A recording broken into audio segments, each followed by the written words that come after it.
Voy, o'g'lim, mana shu mashinani yetyapti o'zim. Yuring, ichini ko'rib narxini so'raymiz, ana. Mag'rur qadam tashlab yuraman. Dunyoda eng tabarruk. Men bilan qara.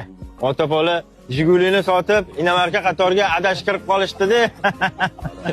Matiz qatorini ko'l so'ramizmi? O'rtalaring hozir bilan men o'zim boplayman.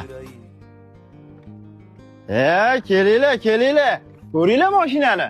Mashina bizga yoqdi. Narxi nech pul ekan buni? Pulinglar naqd bo'lsa, sizga 25 ming.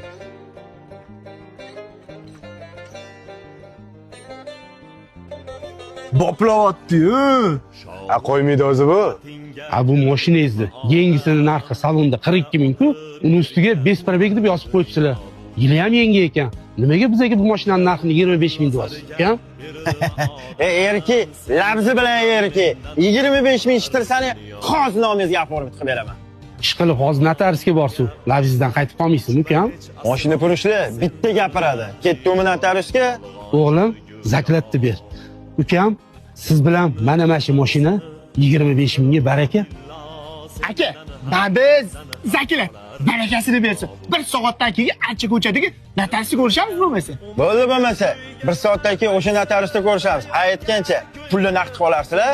Prosta mashina qarzga sotmaymiz-da. Bo'ldi aka, naqd qilib olamiz. Bo'lmasa 1 soatdan keyin ko'rishamiz. Mayli. Xudo xolisa yaxshi mashina oldi edi.